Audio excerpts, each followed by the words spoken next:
campus of Westfield State University. This is 89.5 FM, WSKB, Westfield. Support for the community programming of WSKB is provided by Bay State Dental. Comprehensive dentistry at 14 convenient locations in Springfield, Chicopee, Longmeadow, West Springfield, Belchertown, East Longmeadow, Ludlow, Northampton, Greenfield, and Wilbraham, as well as 29 Broad Street in Westfield. Bay State Dental makes it a priority to help you achieve and maintain the healthy smile you deserve. On the web at baystatedental.com. We thank the generosity of our underwriters. For more information, please contact the Westfield State Foundation at 413-572-8646.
Morning, Westfield. It is 6:02. You're listening to WSKB 89.5 FM radio for the Westfield masses. It is Wednesday, December 12th.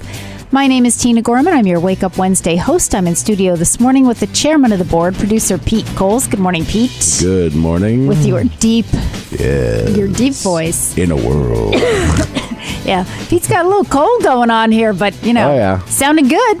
Yeah, it's now's the time to record spots or something, right? I know, it's your radio voice. Yeah. It's very cool. Wonderful. So, let's see, Pete. So we are, how many days till Christmas? Like, it's less than 2 weeks now, right? It's like 12. I had it up for Bob yesterday. I think it was 13 days yesterday. Sounds about right. So 2 weeks from yesterday, Christmas Day. Everybody, I hope you're getting all of your shopping done. And I think I have like 2 people left to buy for. I actually have not done like my list of what I have stuff squirreled away. And, I probably have more stuff squirreled away than I realize because I've been squirreling it for months now. Yep. So this weekend, when Gary's out of the house, I'm going to have to take everything out of all these hiding places and lay it all out and see what I have. Okay, we have 12 days, 17 hours, 56 minutes, and 2 seconds until Christmas. So lots of things to happen. So Pete, usually we do a little recap of what's happened since we I've been busy. And what have you been busy doing? Well, part of my mom's Christmas present, I like to take her to a show every year. So this year she got a twofer. Oh. Last minute, Patrick Berry had told me that he had some tickets available for Storm Large at the UMass Fine Arts Center. She is a singer. Oh, okay. 6 foot tall blonde and can belt it out. Storm, what a great name. I don't think it's a real name, but I think that's a name she adopted. But even as a name that she, took on. She's from Massachusetts. She was a kid that was very poor growing up, troubled, could have went south and decided to pull herself up, and she's a super talented singer. Super talented. Good. Did Mom enjoy it? Mom did enjoy it, and we sat with Patrick and Mimi. Oh, nice. And Harry Rock and his wife Anne. Nice. Patrick's brother. Yes. And Meg Sullivan, who's a friend of Mark Auerbach, I believe. Good, yeah. So we had the whole row of people. We had a great time. Nice. And then on Friday, I was able to secure tickets for Christmas on the Rocks at TheaterWorks. How'd you like it? I had a blast. I loved it. We actually found a great route. We got there early. Yep.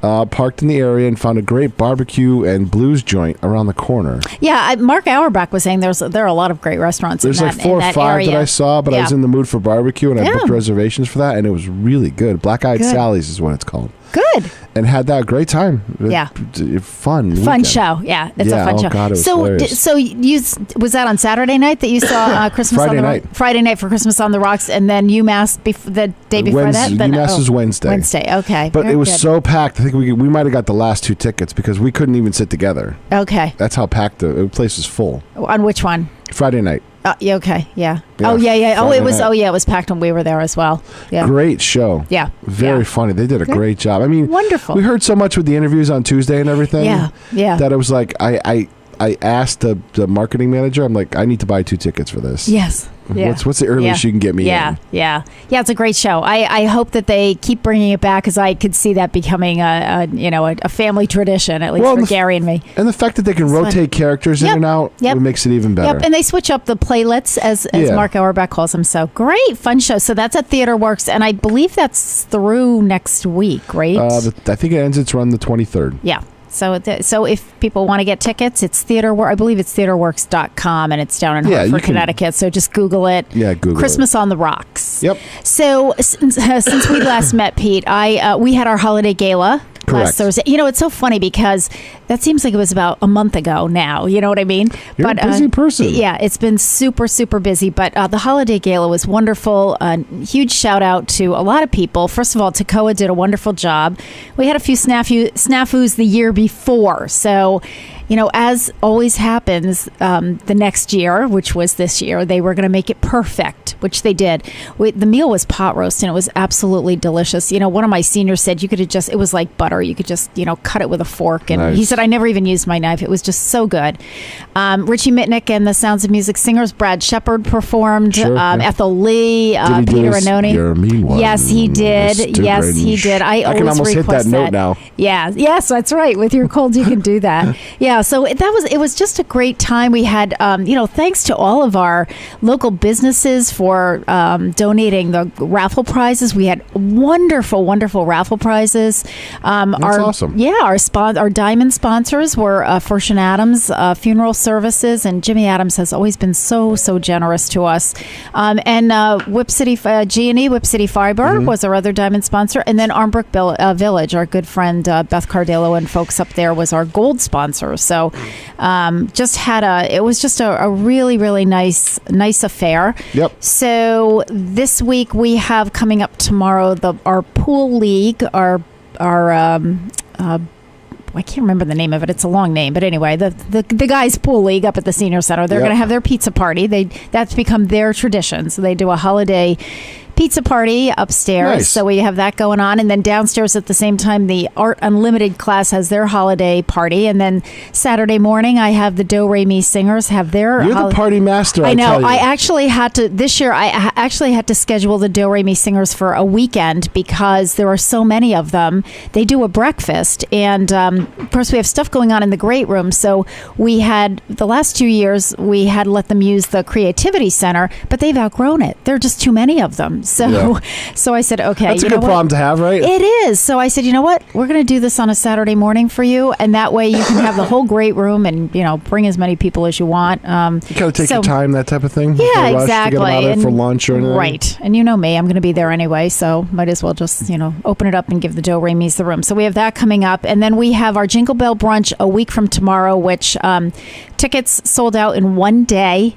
I don't know if you remember, but last Wednesday was when I was on the show. I said tickets had gone on sale at 9 in the morning, and by 4:30 we had one ticket left. Yes. I went in right after I got out of the radio show, and I said to my front desk, "Do we still have that ticket?" And they said, "Well, yes, because somebody came in and wanted like 4 tickets and didn't want to take the one because we didn't have 4, so we put the 4 on a waiting list."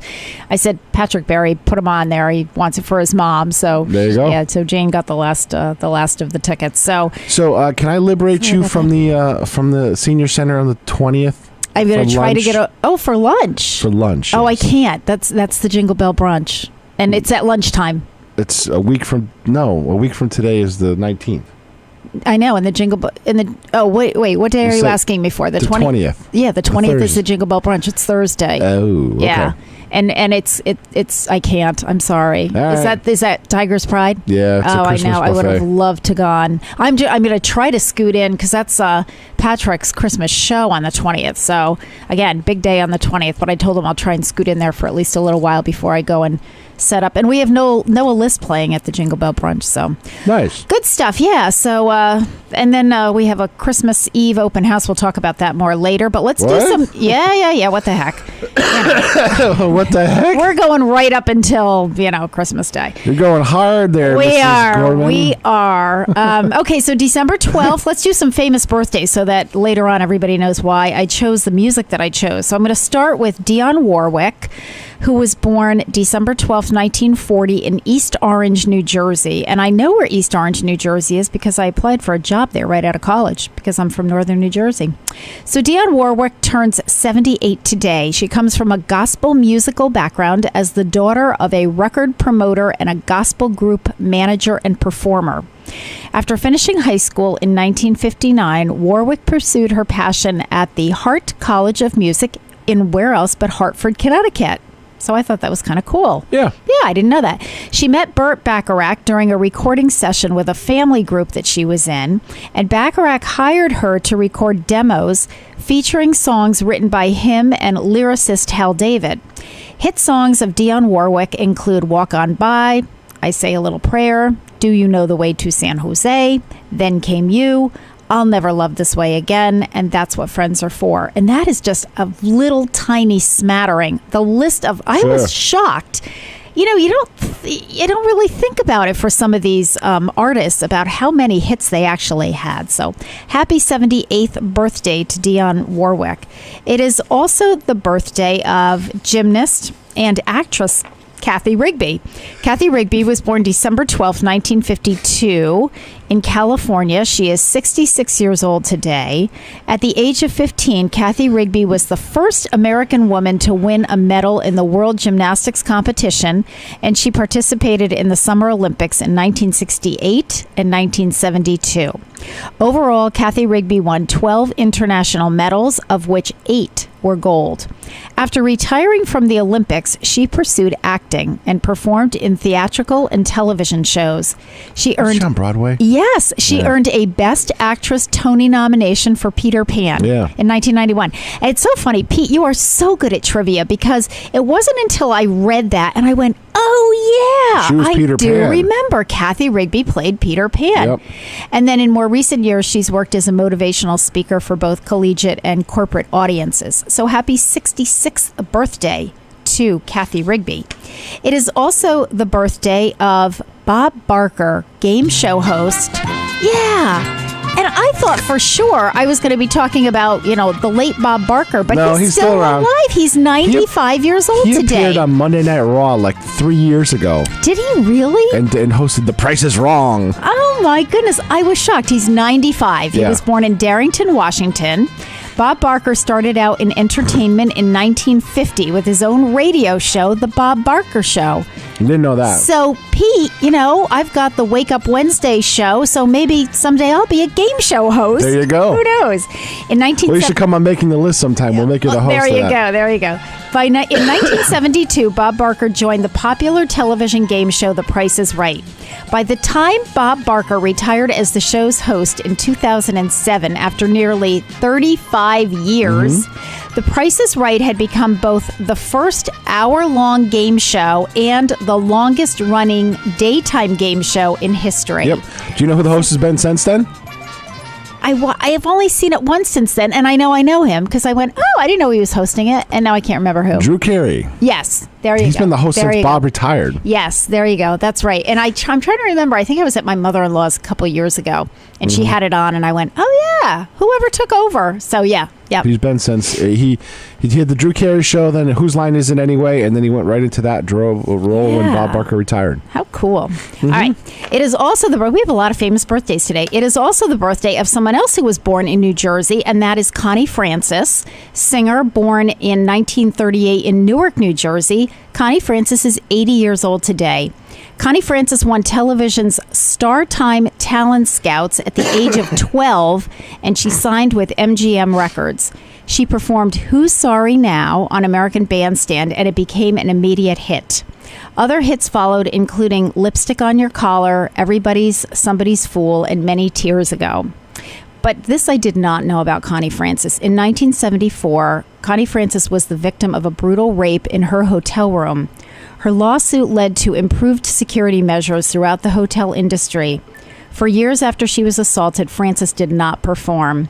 She returned to the stage in the early 1990s and released an autobiography, Who's Sorry Now, in 1984. So happy 80th birthday to Connie Francis. And I have to say, one of the pictures on one of the online pictures from when she was younger, and kind of in her heyday, she was just beautiful. Yep. She was absolutely beautiful. So we're going to hear some songs from Dionne Warwick and Connie Francis. And of course, this person who I saved for last.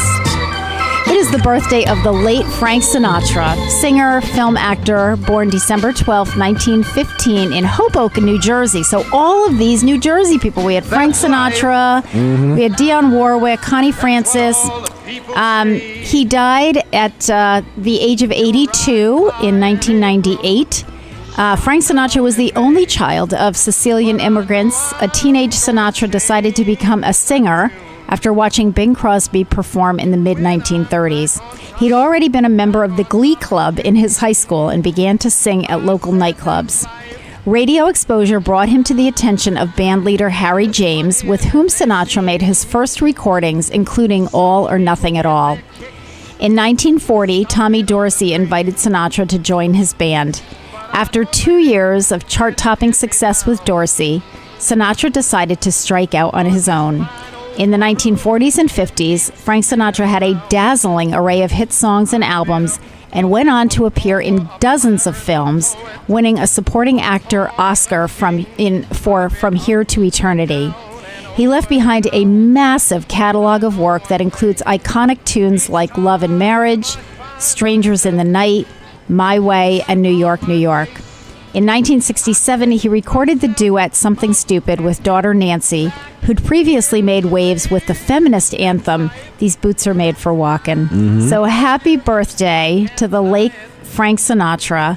And I have to say, although not, probably his most famous song, but one of my favorite Frank Sinatra songs is the duet that he does with Nancy, Something Stupid. Yep. So we are going to play that later. And, we were talking... I love this song, too. That's life.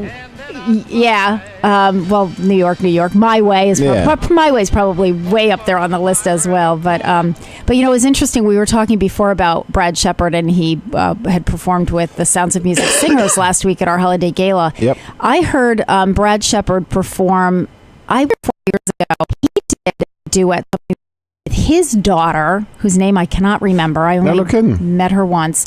It was absolutely beautiful. It was gorgeous. And it's so funny. Every time I hear that song, and you don't hear it that often, but every time I do, I always text Brad, guess what song I'm listening to? And it always reminds me of Brad and his daughter. So happy birthday to the late Frank Sinatra. And thank you for some phenomenal music that you gave us. Yep. All right. So hopefully we will have our resident primary care physician in at 7 or 6:15. Well, it's already 6:17, so hopefully Dr. Akinyele Lovelace will be with us hopefully this first hour, primary care physician with Family Medicine Associates.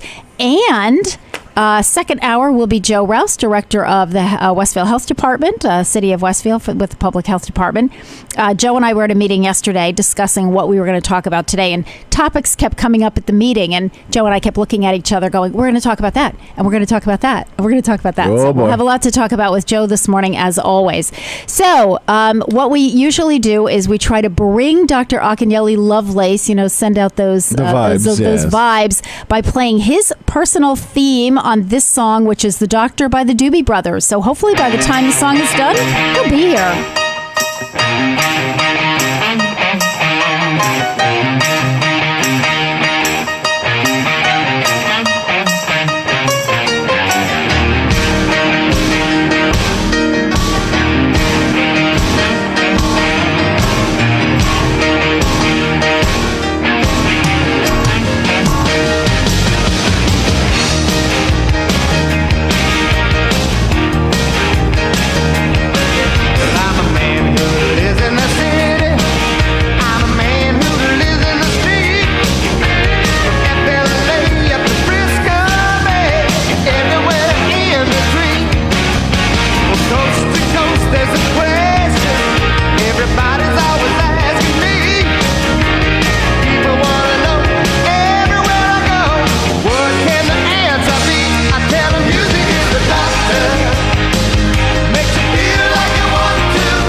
Support for the community programming of WSKB is provided by the Barnes & Noble College Bookstore in the Ely Campus Center, offering Westfield State t-shirts, sweatshirts, and gift merchandise, all of your academic needs, and offering textbook materials in new, used, ebook, and rental formats. Available at the bookstore on campus or online at westfieldstate.bncollege.com. Support for the community programming of WSKB is provided by the Dunkin' Donut Shops of Westfield and the Sardinia family. It's nice to know that even as the world changes, Dunkin' Coffee remains the same at 7 convenient locations throughout Westfield. We thank the generosity of our underwriters. For more information, please contact the Westfield State Foundation at 413-572-8646. Wednesday mornings from 6 till 8, it's Tina Gorman with Wake Up Wednesday. Community Radio. 89.5 WSKB. Live from the campus of Westfield State University, this is 89.5 FM, WSKB, Westfield. Good morning, Westfield. It is 6:24. You're listening to WSKB 89.5 FM radio for the Westfield masses. It is Wednesday, December 12th. My name is Tina Gorman. I'm your Wake Up Wednesday host, and I'm in the studio this morning with the chairman of the board, producer Pete Coles. Good morning again, Pete. Good morning. And we have been joined by our dashing resident primary care physician, Dr. Akinyele Lovelace, decked out in this blazer with Christmas trees. And let me see the tie. The tie is, we got Santa. It's Rudolph giving Santa. Oh my God, taking Santa's blood pressure. Yes. On the 24th. On the 24th of December. You know what? Isn't that awesome? Tina, Hermie got left out again. Right, exactly, Pete. Oh my gosh, that tie. Where the heck did you get that tie? Did Christina find it someplace? No, actually, a good friend, when I was in Texas, a good friend gave me the tie. Well, it's funny because I saw the 24th and I'm going, okay, wait, and then I'm like, and you really have to look at the whole picture of the tie. Yes. It's Rudolph taking Santa's blood pressure on the 24th of December. That is the tie. I mean, doesn't that make sense? It absolutely makes sense. Little stressful for Santa. Jolly fat man. Yeah. I gotta imagine he's on a couple blood pressure medicines. I would think so. So I would just assume that one of the reindeer would do him a solid and make sure his blood pressure is right the day before Christmas. I'm just going out on a limb. I agree. I totally agree. This is one of my favorite ties of all time. So it is the perfect tie. I have to say. I've seen a lot of really great holiday ties. Yeah. This just shot right up to the top of the list. Yeah, I mean, this is perfect. I can't. Doctor wearing the blood pressure tie. Come on, it's great. And the jacket. I mean, the jacket. Yeah, the jacket was a gift from my wife. Christina, you are so great. I didn't have the honor of picking this one out, although she knows this is something I'd love to wear to work, and so I can't wait to wear it. I even think I have an important meeting today. So this is going to be fantastic. That's perfect. Yeah, this is absolutely perfect. I can't wait. So you of course have two little girls, and their age. What are their ages now? 5 and 8. 5 and 8. It does not get any better than a 5-year-old and an 8-year-old at Christmas time. Absolutely. So are they completely jacked? And we're excited. Santa even came by yesterday. So Santa came by. Yeah, kind of to the house. He came to the house. Wow. He came by. Little preliminary thing. Yeah, just kind of check in, let him know he's watching. Okay. Talked about getting to school on time. Yes.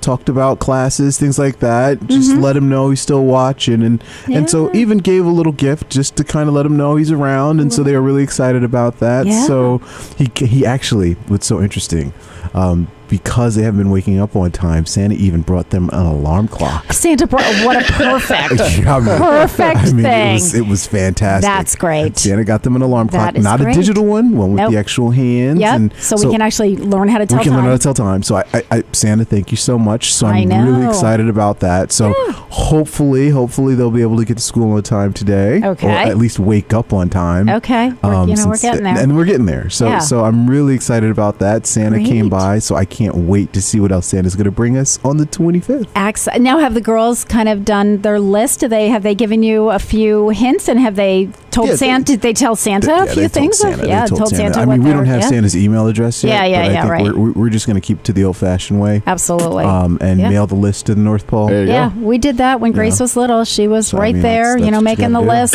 sending it to the West Springfield post office has a mailbox directly to Santa. By the way, there was one in West Springfield. Yes, I've got to get that. Yes, and there's a big white mailbox that they that's decorated for the holidays. It's right. It goes straight up to the North Pole. They've had it for Express years. delivery, no extra charge. Absolutely, it's wonderful. No extra handling. So Grace used to put hers, put it right in the mailbox, and I got it. Okay, that's good to know. Yeah, good to know. Yep, I appreciate that. Just that little info out there. I don't have Santa's text message info, nor do I have his email. So I appreciate that. There you go. Thank you so much. Yes, you're very welcome. So 12 days till Christmas. Yeah, 12 days, 17 hours, 31 minutes. Christmas, yeah. I can't wait. I know. Clearly, I know. Based on what I like to wear. I know. So do you have other Christmas attire? Absolutely. Absolutely. You got a whole drawer. Are you a family that does all the same PJs? No, not yet. But hopefully maybe Santa will do that for us this year. That'd be awesome. No, we're the family that immediately after Thanksgiving, like as soon as we eat Thanksgiving dinner or lunch or even breakfast, the tree goes up. The decorations start. Everything happens. Everything starts happening. I probably have a shed. I'd probably say like a shed size of material full of just stuff. To kind of put for Christmas. So absolutely. we have a lot of decorations. Christmas decorations take up a lot of space, I've discovered. And they take up a lot of. So let me tell you my little Christmas story for this year. So for every year that Gary and I have been married, except for the first two, because we were living out in Iowa when he was going to school, we have done the New England. When we moved to New England, it was like go out there, cut down the tree, do the whole thing, right? So last year I seemed to be having like an allergic reaction, and so for the whole time we had the tree up, it kind of I didn't really put two and two together, and finally I think it was my dental hygienist who said, do you think possibly? And I went, oh my gosh, because the timing fit. So I said to Gary, okay, you know what? And I'm really into this minimalism thing, so I'm trying to simplify my life. And so I said, we're gonna do the artificial tree. Okay. So which, of course the beauty of that is that you can, set it up and you don't have to crawl around but here's the bad part. So we went out and we picked one out. We picked out a really nice one, got it on sale, brought it home. So this past weekend, Gary went out to Plymouth to visit with Grace for the weekend, father-daughter bonding, wonderful time. And while he was gone, I decided I would surprise him and I would put the tree up myself because it's an artificial tree, so I can actually do it myself. Which I did. So I put it up, but it was the first time, it was right out of the box the first time. So then you start fluffing the tree, right? You have to zhuzh it up and get all the branches fluffed. Okay, so I've been known to have a little OCD, little obsessive compulsiveness. So when somebody who's, a little obsessive compulsive starts fluffing every branch of a 7.5 foot tree, it takes close to 2 hours because I now have in my house this absolutely perfect tree. Wait a minute. That's the shot. If she had Facebook, we could all see it. Well, you know what? It's almost too perfect because, Gary came home and I said, the tree is up, it's done. And obviously he was really happy that he didn't have to, do anything. But we got a pre-lit one, which was so cool because his job used to be, the lights. We would get the whole thing done. You have to get it straight. And I got to tell you, even with the fluffing, I did it in the comfort of my, 68-degree house. Make sure you take pictures so it could be your Christmas card next year. I will, yeah. You know what? I have to say. And here's the other thing that I did, because I've done workshops now at the senior center on downsizing in place, getting rid of stuff you don't want. And my sister-in-law has also been doing this, and she's read a lot of articles. And she said to me, one of the articles that she read said, to get rid of the things that do not bring you joy. So in other words, keeping things that bring you joy. So I had decided, Gary and I had talked about it, and we said we're gonna go through all of our ornaments for the tree, and we're just gonna keep, because sometimes a lot of times you'll go through and you'll say, oh, I remember this, or Grace made this in kindergarten, or, whatever. Those are all ornaments that are meaningful. And so sometimes it'd be like, where did this one come from? Like nothing special about this. It's okay. And I decided I'm sorting through all that stuff. So I did that. And it was really cool because there were some, all the ones that were meaningful or handmade or, whatever, those obviously were all going to stay. And then there were other ones where, and I'm looking and I'm going, all right, I don't know where this came from. And this does not bring me joy. I always thought this was kind of an ugly ornament. Don't know where it came from. Out it goes. And then she had a Greek wedding and went, Opa! Well, you know what? So now I've got this stunning tree, and all of the ornaments are either ornaments that bring me joy or they're ornaments that are meaningful in some way. And so it's just the whole process has been very therapeutic. Awesome. Just thought I would tell that to the doctor. Awesome. There you go. Awesome. Yeah. See, all right. It is 6:33, and the topic for the day when we come back is going to be polypharmacy. Yeah, we're picking that up. We had started that in October. It's a great topic. But I wanted to kind of end this, talking about this Christmas session with, so this is the first Christmas song that I'm playing on the Wake Up Wednesday show in 2018. This one is specifically for you, Dr. Lovelace. I saved the first one because I played this 2 years ago. You had never heard it. It's the Christmas Can by Straight No Chaser, which is an a cappella group. A lot of fun, great song. So this one's for you. When we come back, we're going to get serious and talk about polypharmacy.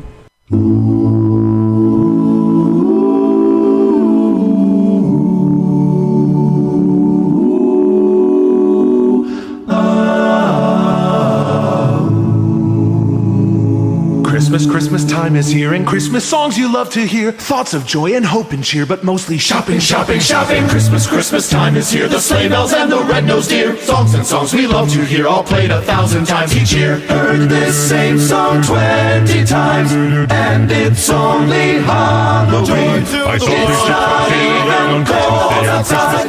Christmas time is here, and Christmas songs you love to hear. Thoughts of joy and hope and cheer, but mostly shopping, shopping, shopping. Christmas season starting sooner every year. It's October. Stores with plastic Christmas trees. Ransack the mall. Shop until you lose your mind. Spike the eggnog. Sit back and watch Rudolph, Frosty, Tiny Tins, Brooke, or Charlie Brown. It's time. Hey. It's time to do the Christmas can. If you can't dance, well that's okay. Not going to do the kick line. All you need is a tree, some lights, about 1,000 presents. Wrap them up and pray for snow. Run to your closet, find your Christmas sweater, screaming carols all the way. Maine, all the way to California. It's the Christmas can Halloween to Christmas Day. It's the most wonderful time of year. We're running mad with Christmas cheer. Hey, what's troubling you, my friend? It's not fair if you're Jewish. Not fair if you're Jewish. Dreidel, dreidel, dreidel, I made it out of clay. You realize that Christmas ain't the only holiday. Hey, he's right, who made these laws? Look, wait, here comes Santa Claus. Santa Claus. Santa. Hey, Santa, do the can. Help them if you can. Join in the parade. I'm gonna go grab some Chinese food. All you need is a tree, some lights, about 1,000 presents. Wrap them up and pray for snow. Run to your closet, find your Christmas sweater, screaming carols all the way. France all the way to Indiana. It's the Christmas can, that's the end. Wait, for our ending, we should share this holiday. Havana, Gila, happy Hanukkah to you. A happy Hanukkah to you. A happy Hanukkah to you. A Merry Christmas, Hanukkah, and also Kwanzaa. Merry Christmas, Happy Hanukkah, and Merry Kwanzaa too. Support for the community programming of WSKB is provided by Westfield Bank. For more than 160 years, Westfield Bank has been an important community presence and commercial leader in the Pioneer Valley. With convenient full banking services in Westfield, West Springfield, East Longmeadow, Agawam, Feeding Hills, Springfield, Southwick, as well as Enfield and Granby, Connecticut, visit us on the web at westfieldbank.org. We thank the generosity of our underwriters. For more information, please contact the Westfield State Foundation at 413-572-8646. Wednesday mornings start off right from 6 to 8 a.m. with Tina Gorman and Wake Up Wednesday. Community Radio. 89.5 WSKB. Live Live from the campus of Westfield State University, this is 89.5 FM, WSKB, Westfield. Good morning, Westfield. It is 6:37. You're listening to WSKB 89.5 FM, radio for the Westfield masses. We're getting into the holiday spirit here. That was Straight No Chaser with the Christmas Can. That was right out there for somebody's in way more holiday spirit than I am right now. Dr. Akinyele Lovelace is with us, our resident primary care physician with WSKB. He is decked out in his Christmas tree jacket, his blood pressure Rudolph Santa 24th of December tie. That is so great. We really have to get a close-up of the tie, Pete, like a picture of the tie close-up. Yeah. So you can really see it, because that is really great. Awesome. But we, on a serious note, in October, because last month, Dr. Lovelace, Pete wasn't here. I was watching Rockets go. Yeah, Pete was watching Rockets go, so we had to tape our sessions, and we could not get Dr. Lovelace in. So it's been a couple of months, but we had started talking about the topic of polypharmacy, meaning many medications, many. Correct. Pharmacy medications. So, and I realized when we got not even halfway through this discussion, you were riled up about that. And Dr. Akinyele Lovelace was talk about somebody who maybe we needed Rudolph to take his blood pressure. Obviously, very passionate about this topic. So let's kind of start from why the passion about this topic. What are you seeing? What are you thinking? The passion about the topic has a lot to do with just the amount of medications that sometimes patients take, and the role that they play. My issue a lot of times with polypharmacy or people with a lot of medications has to do with the fact that if you're not following up routinely with your primary care provider after you've seen a lot of these subspecialists, or after you've been discharged from a hospital, you're sometimes left on medications that you don't necessarily need. Right. Or you should be on medications that you're not actually taking. And so... oh, wow. We didn't even get to that underutilization. Yes. Underutilization is also another issue. But just to kind of recap a lot of the things that we went over, a lot of times we sometimes are not conscious or aware of the interactions that some medications have that we just have in our usual shelf. Or there are medications that have been kind of just passed along in charts that we haven't really rectified.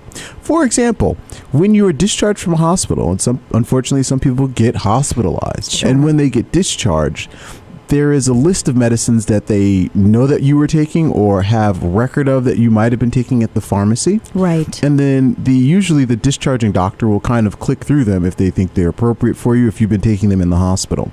And then what they'll do is they'll send that discharge information, or they'll usually give it to the patient, and or they'll even fax that information over to the doctor.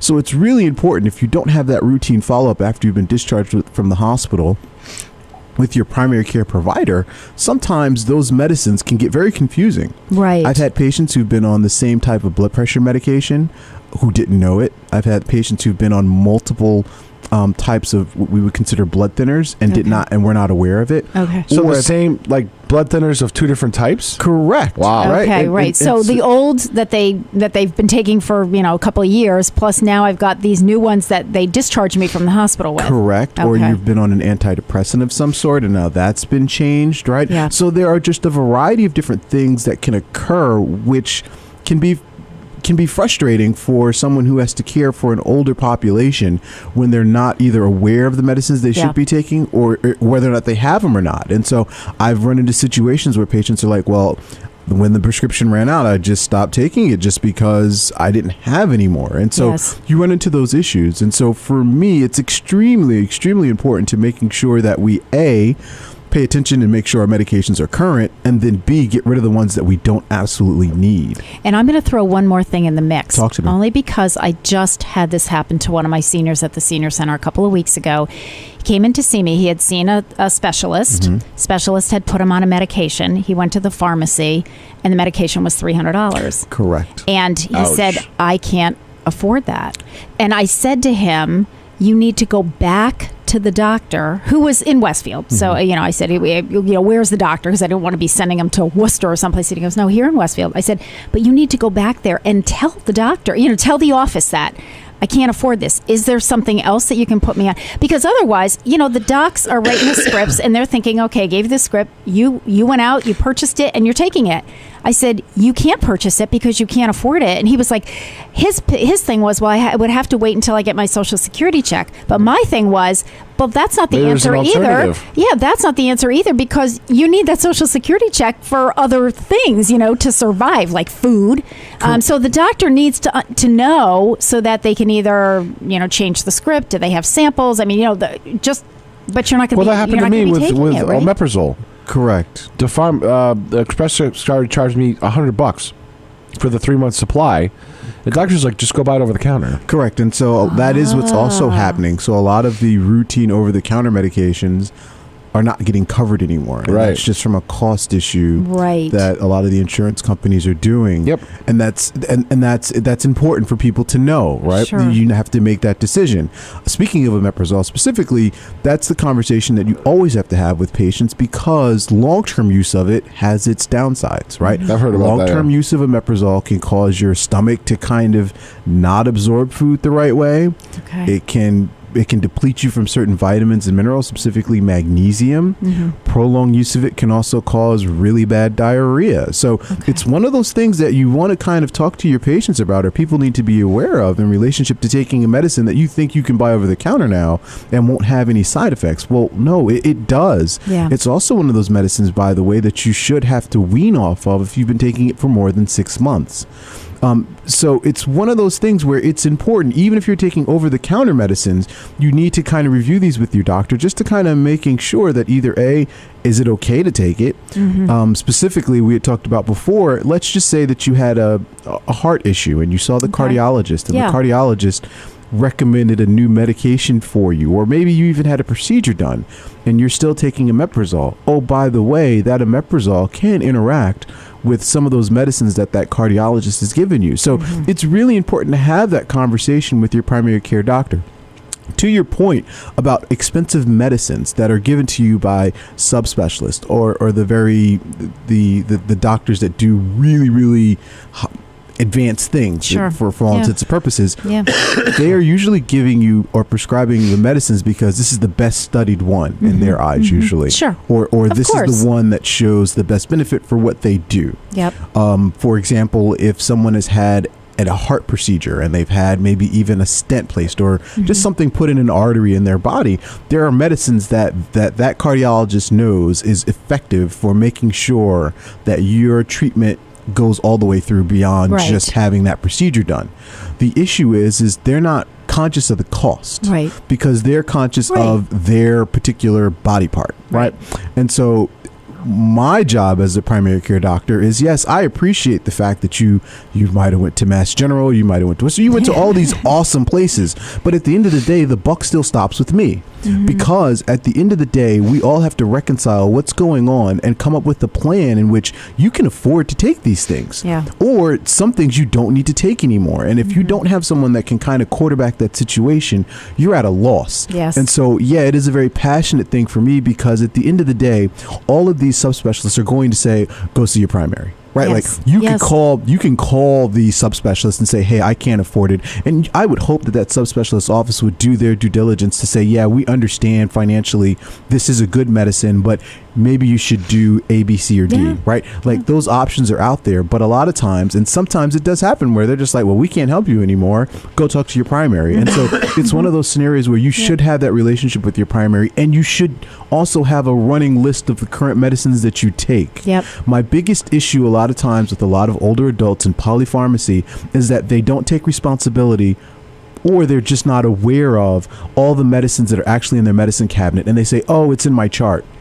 Oh, no, wait, it may not be in the chart. Like, I need to inform you of that, simply just because it's like a ticker. It's like the ticker that you see if you watch the stock market or if you watch the Sports Center. People's medicines are changing at a very rapid pace for a variety of different reasons. And sometimes, I'll be honest, it's hard to keep up sometimes just because people's pharmacies change. And so you're trying to monitor that on a very moving or consistent basis. And so what I would say is that it's extremely important to make sure you have an accurate list of your medicines. And by golly, if you have the chance, bring them in. Oh, you know what? I tell people brown bag it.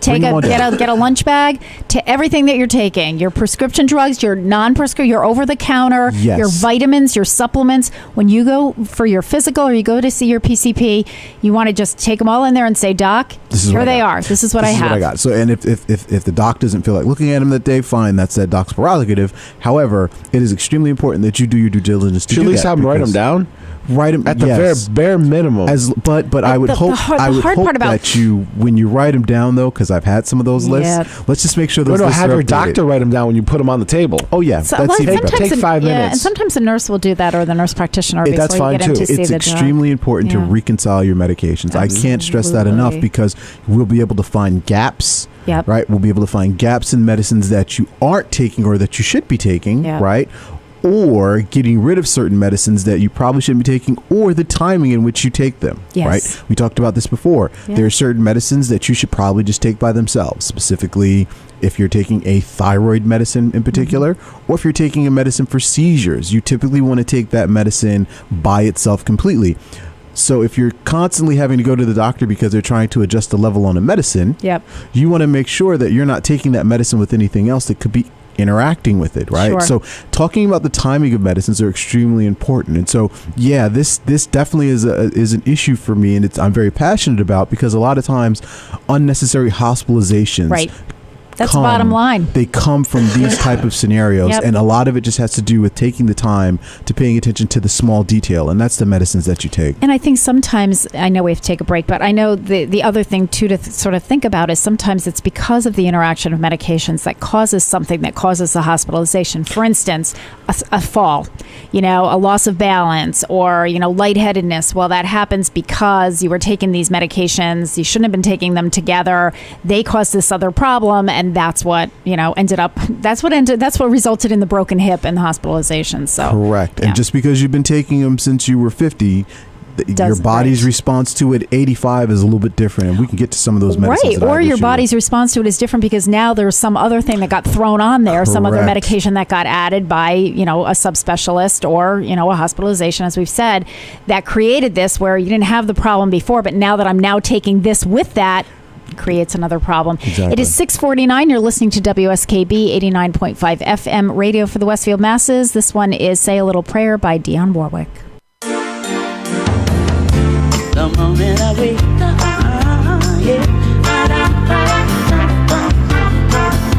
I say a little prayer for you while combing my head now and wonder what dress to wear now.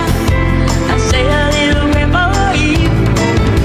Forever, forever, you stay in my heart, and I will love you forever and ever. We never will part. How I love you. Together, together, that's how it must be to live without you. But don't let me hungry for you. I run over still while riding. I think of us still. I say a little prayer for you. At work, I just take time and all through my coffee break time. I say a little prayer for you. Forever, forever, you stay in my heart, and I will love you forever and ever. We never will part. How I love you. Together, together, that's how it must be to live without you. But don't let me hungry for me. Ba-da-ba-ba-ba.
Support for the community programming of WSKB is provided by Commercial Distributing Company of Westfield.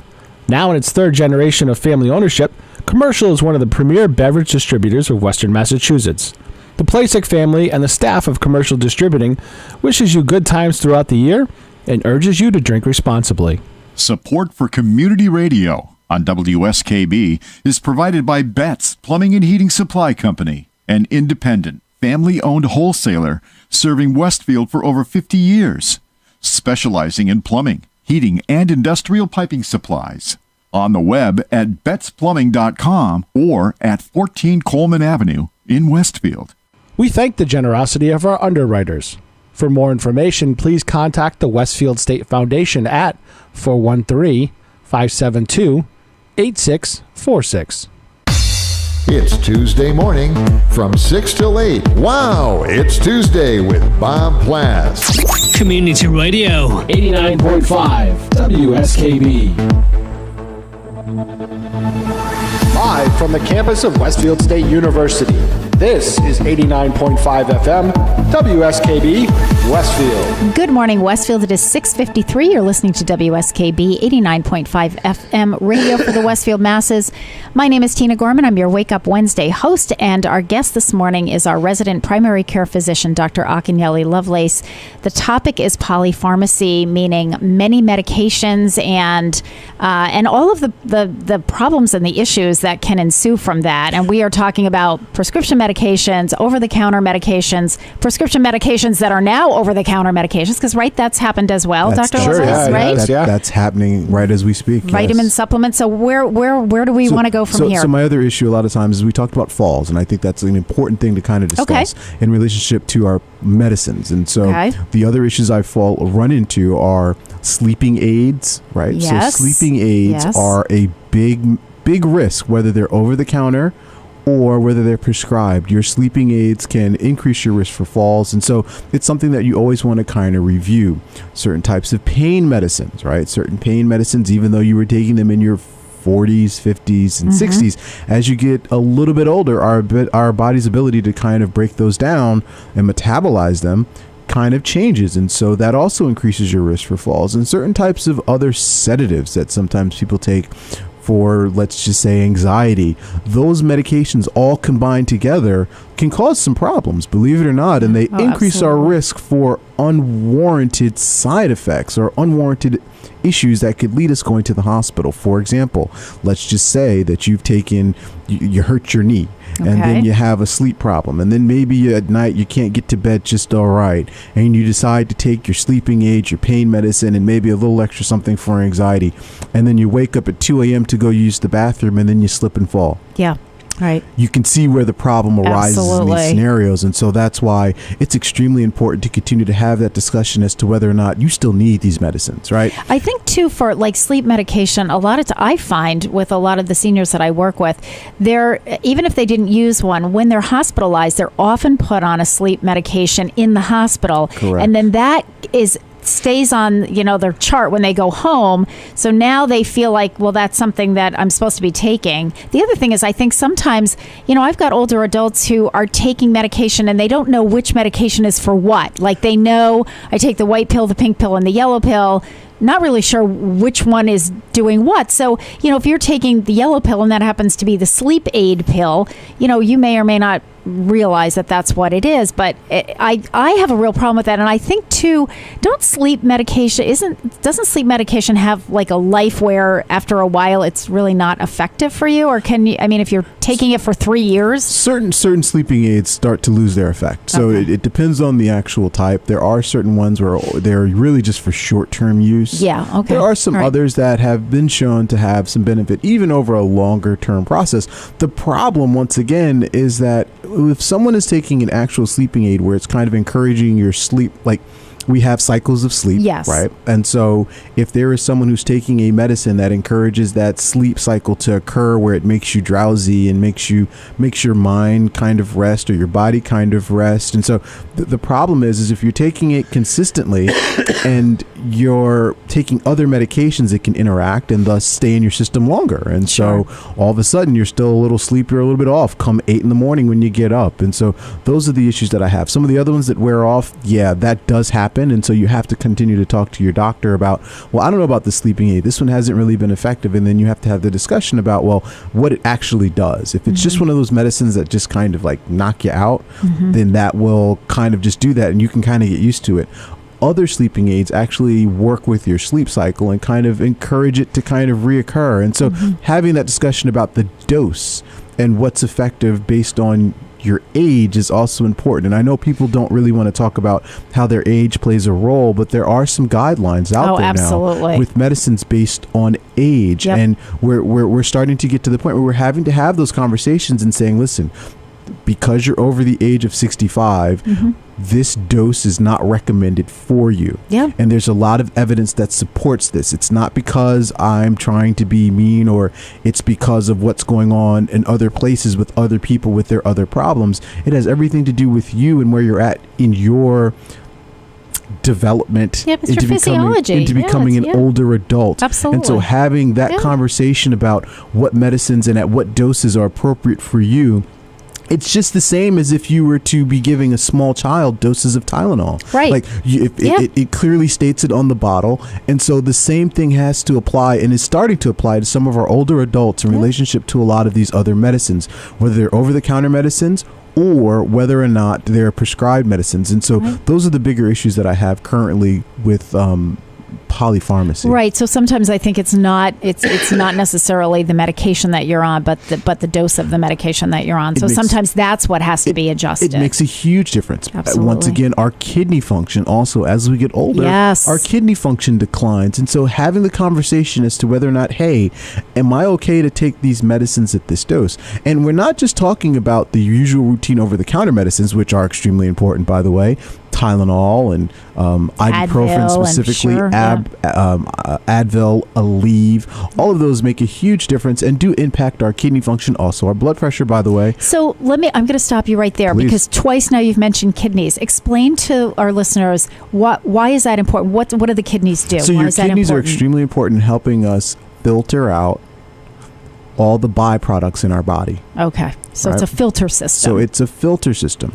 And so we already are constantly making, we eat stuff, right? There's always activity going on in our body. And so our kidneys can account for that, right? Yep. But then when you start adding extra things that kind of change the chemistry of your body, your kidneys also have to take that into account. Right. For example, we were just talking about omeprazole, right? Omeprazole is combined with a salt or some type. It has a combination. Yep. And so whose responsibility is it to clear that salt out of your body that you've taken? It's your kidneys. Yep. And so when you're inundating your kidneys with a lot of other extra things that you may or may not need, the kidneys over time start to kind of wear down. It's a filter for all intents and purposes. You'd have to take into account before Keurig, right? We used to have the coffee filters. And so you have to think of it in the same way. Over time, if you were to use that same paper filter over 50, 60, 70 years, that paper filter is going to have some holes in it, right? The same thing applies for your kidney. And so we have to be very conscious of the medicines and how they start to affect our kidneys and the dosing. The dosing is also based on our kidney function. And so that applies to sometimes our blood pressure medications, as well as our diabetic medications in certain scenarios, as well as even some of our new blood thinners. They all have kidney function kind of based dosing properties. And so it's really important for us to kind of continue to monitor those things and to review them because it can change over time.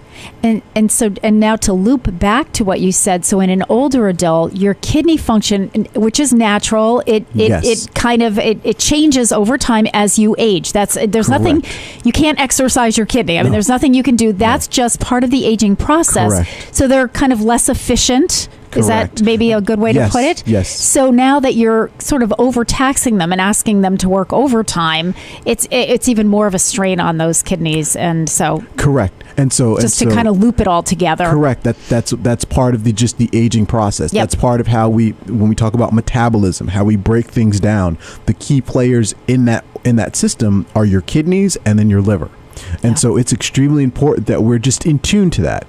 A lot of people get concerned about their liver and how their liver is performing on a lot of certain medicines, and I understand that. And that's one thing we have to follow. And sometimes your medicines have to be dose based on that. And the same thing applies for your kidneys. And it's all about aging. You have to imagine I would consider it a fine-tuned automobile. And over time, that automobile needs service. Sure. And over time, there's just normal wear and tear. And we have to account for that. And that includes how we take our medicines, and we have to adjust our medicines accordingly. So I think that the takeaway from all of this is, as Dr. Lovelace said before, if you, when you go to see your primary care physician, and I would advocate pretty much every time you go to see your primary care physician, because your meds are changing all the time, just put the easiest thing, just like throw them all in a brown bag, just take them with you, so that for one thing, just the volume, the doc can open up the bag and say, okay, well, you're taking these 2 things, or, oh my God, you're taking these 15 medications. Just the sheer number of different, and that includes your your over the counter. I know people that every night they have the Tums sitting right next to their bed, or some kind of an antacid.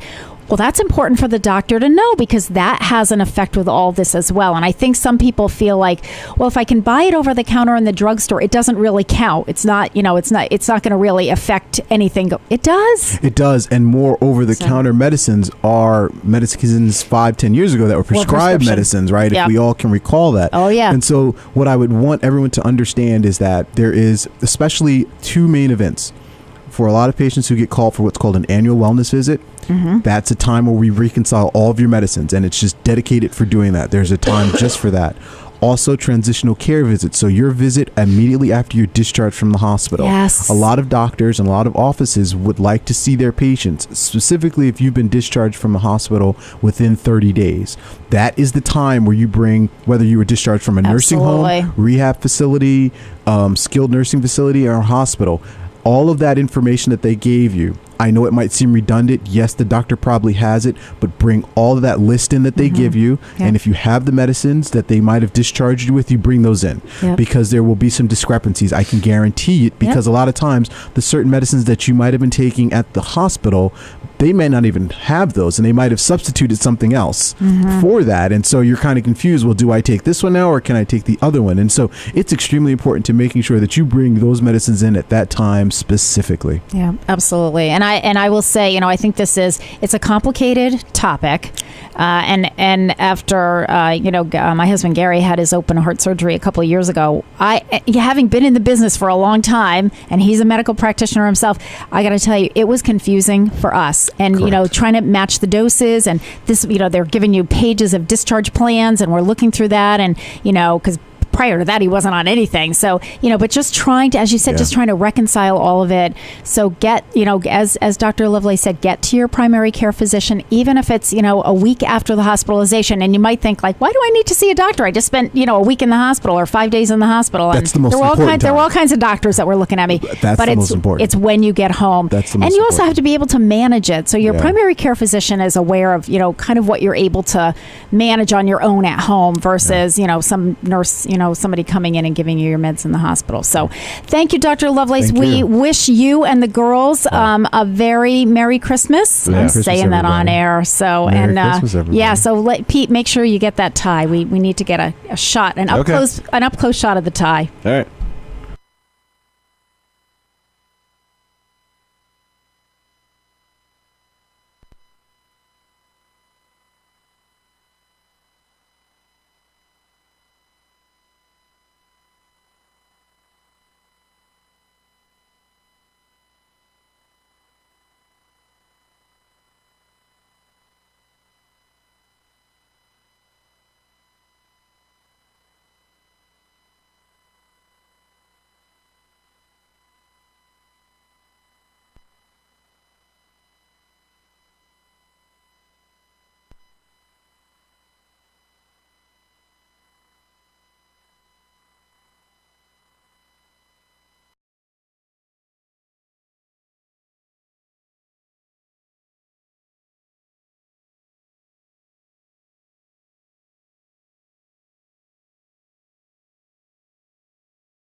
Programming of WSKB is provided by Bay State Noble Hospital, a brand new name for a Westfield institution which is improving the health of our community every day with quality and compassion. Noble Hospital and Bay State Health, better together. We thank the generosity of our underwriters. For more information, please contact the Westfield State Foundation at 413-572-8646. Discussions of local politics, events, happenings, and miscellany potpourri. Ken's Den, Tuesday, 8 to 10. Live from the campus of Westfield State University, this is 89.5 FM, WSKB, Westfield. Good morning, Westfield. It is 7:09. You're listening to WSKB 89.5 FM, radio for the Westfield masses. My name is Tina Gorman. I'm your Wake Up Wednesday host. I'm in studio this morning with the chairman of the board, producer Pete Coles. Good morning, Pete. Good morning. So it is December 12th. We have 12 days until Christmas. And so on this day, November 12th, we have to mention that it is National Poinsettia Day. So the poinsettia. So let me give you a little history of. Oh, you're very welcome. So Pete was the next to my TV. Pete was the recipient of one of the Westfield Technical Academy's giant poinsettias. That was actually a medium size. It's enormous. It's enormous. I had to move my TV to make it fit. I know. On my I brought home a beautiful white medium size that is giant. I mean, the giant ones are like the size of a Christmas tree. They're so huge. Yeah. So, oh my God, they were so beautiful. I could have bought like every single one of them. The Westfield Technical Academy came back yesterday because we had two that we didn't sell. They were medium ones. We end up at the senior center. The seniors like the smaller ones because a lot of them live in apartments, and so they don't have the room. So the cyclamens and the small ones went like hotcakes. They had to bring us more of each of those. And the large ones went to the staff. We only had a couple of those. Mary Lou took a couple. Yep. And somebody else bought one for a neighbor. And then the medium ones, they went, but we had a lot of those. And there were two left yesterday, and one of them was this beautiful pink. It was just gorgeous. And I kept thinking, should I get it? But I don't have any room in my house for any more. And anyway, so it went back to Technical Academy, but they are still selling them. So, but anyway, here's how the poinsettia is related to Christmas. So the connection to the Christmas season dates back to the 16th century Mexico. So the legend has it that there was a girl who worried that she had no gift to celebrate the Christ child's birthday because she was too poor. And an angel tells her to give any gift with love. And the young girl gathered weeds from alongside the road and placed them in the manger. And miraculously, the weeds bloomed into beautiful red stars. The poinsettia first came to the United States by way of Joel Roberts Poinsett, an American botanist and the first United States minister to Mexico. In 1825, he sent cuttings of the plant home to Charleston, South Carolina. It wasn't until the early 1920s when Paul Eck, a second-generation farmer in California, discovered a grafting technique which caused the seedlings to branch that the poinsettia started to take root in American culture. In 2002, the House of Representatives created Poinsettia Day to honor the father of the poinsettia industry, Paul Eck, and the date of December 12th marks the death of Joel Roberts Poinsett, the man responsible for bringing the plant to the United States. Cool. So there you go, a little history about the poinsettia plant, and I love poinsettias. They just speak Christmas to me. Okay. So a couple of announcements. We do have Joe Rouse, Director of Public Health, coming on in a few minutes. But before Joe makes his showing, I just want to, well, first of all, you know what? I have a couple of shout outs that I want to do. We have more and more, I'm hearing seniors either telling me on the phone or coming up to me at the senior center and telling me that they listen to the radio show. And I just want to say that we really appreciate that. So yesterday I was on the phone with a woman by the name of Marie. So Marie, if you're listening, she said, oh, I love the show. She said, it's so interesting and I learned some new things. And I told her that we were going to have a full slate today with lots of good information. So Marie, if you're listening, I just want to thank you and wish you a happy holidays. And Bill, who likes to play cards and up at the senior center, who is there just about every day and who I know listens to the show as well. Bill, here's your shout out. So good morning and happy holidays. I want to welcome to the COA staff our newest staff member, and in this long line of staff changes that we've had over the last 2 months, Joanne should be the final hire, at least for a while, hopefully. Yeah, so her name is Joanne Ortegas. Joanne is our new outreach coordinator, and this is a newly created position. When Fran Aguda left, Fran was actually doing outreach. She was coordinating the companion program. She was really doing 1.5 jobs. So when she left, we hired 1.5 people. So Joyce Peregrine is doing the companion program piece of it, and Joyce dove right into the swimming pool. She is taken off. I wanted to go up and talk to her about something yesterday, and every single time I went up there, she was on the phone. So I kept running up and down because I didn't want to interrupt. But she is busy meeting new clients, working with volunteers, scheduling rides for people. And then Joanne Ortegas has taken over. She'll just be doing the outreach piece of it. So those will be some of our more complicated cases. Joanne has been here for 2 days, and I went up to see her about something yesterday. She, too, was on the phone.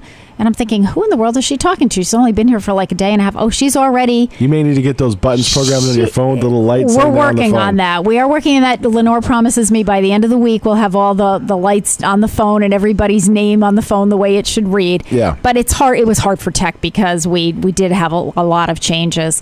But yeah, Joanne was already working on her first case, which came from across the hall with Joyce Peregrine, who had gone out and done an assessment and realized we can put a companion in there, but this couple is really going to need a lot more. So anyway, welcome to Joanne. Welcome to Joyce. And so, yes, we have had 5 new hires since October 1st. Mm-hmm. But hopefully it will settle down. Just a couple of other senior center announcements. We are going to be having a Christmas Eve open house gathering in the morning, first thing, 8:30 to 10 a.m. So for those of you who would like to just stop by, we'll have coffee and tea and, pastries and things like that. Just a kind of a way to, see your friends from the senior center and the staff, and just to wish each other a Merry Christmas. So, and especially for those who might not have other things to do on Christmas Eve and Christmas Day, we hope you will join us at least first thing in the morning for that. For those of you who are already getting concerned with the holiday season on Weight Watchers, we're going to be starting our January group on January 9th. And if you're interested in that, you can contact Mary Lou Najalski at 562-6435 to sign up. We have incontinence supplies available, and I know we've had people, I've made that announcement, we've had people taking us up on that offer, so please stop by the senior center. We can give those to you. Anything that's donated, we give out. And the chess players are always looking for other people who would like to play chess. You don't have to have any experience. You can come on down. And I understand from the chess group that every time I make this announcement or I do a press release or I put it in the Voice of Experience newsletter, they get more players. So they were very excited because they had some new players last week. And then out and about in Westfield, I have to make this announcement. We have a couple of craft fairs coming up on Saturday. So if you need to do some late, sort of last minute Christmas shopping, the Arbors and Armbrook Village, so both of our friends, one on one side of town, one on the other, are having their craft fairs. Both at the same time, 10 a.m. to 3 p.m. The Arbors will be... They'll have vendors, crafts, they'll do a bake sale, they'll have lunch available, and all of the proceeds from the Arbors Craft Fair they benefit the Westfield Senior Center. So, of course, we're asking our seniors especially to be supportive of that. The Arbors is located, of course, at 40 Court Street. So it's kind of across the street from City Hall, right in the downtown area, easy to get to. But if you're on the north side of town, please visit the Holiday Bazaar at Armbrook Village. They'll have refreshments of hot chocolate, coffee, popcorn, and Christmas cookies. And again, all kinds of handmade items and last-minute Christmas gifts and so forth. So they are located at 551 North Road in Westfield, right around the corner from 7B's. So that's that. Also, our public safety department in Westfield is doing a coat drive. So they're looking for new or gently used coats of all sizes. So children all the way up through adults. I've noticed that our box is starting to fill up at the senior center. We have a box that we're collecting the coats at the senior center. They have one at City Hall, one at the fire department down on Broad Street, and they have one at the Tech Center, and then I think one at the police department. So they're kind of all over the city. So if you have a coat that's in a closet and no one's wearing it, we live in New England, folks, and there are people out there that could really use them. So by all means, please drop them off. As long as they're either, I have a coat, our first coat in our box had the tags on. It was brand new. Somebody said she got it as a gift. It was way too big for her. And whoever gave it to her said, well, just keep it or give it to somebody that can use it. And so that's what she did. Yeah. So she donated it. All right. It is 7:19. You're listening to WSKB 89.5 FM radio for the Westfield masses. We're going to take a little break. When we come back, Joe Rouse, Director of Public Health, will be with us. This is Joe's theme song. It's called Happiness is a Thing Called Joe.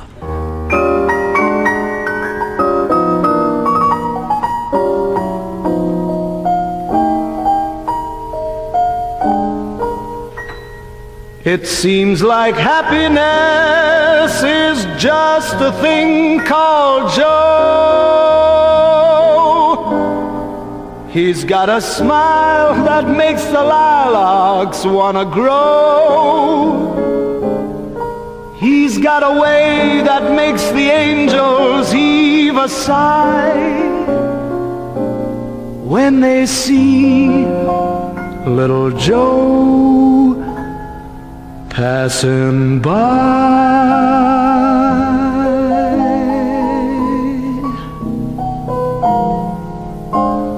Sometime the cabin is gloomy and the table is bare.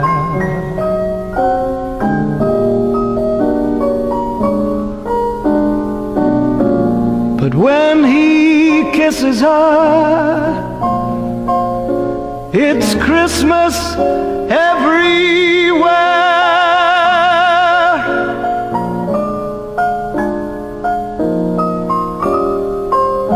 Troubles fly away and life is easy go, easy go, easy go, easy go. Does he love her good? That's all she needs to know. Because happiness is just a thing called Joe. Little Joe, little Joe.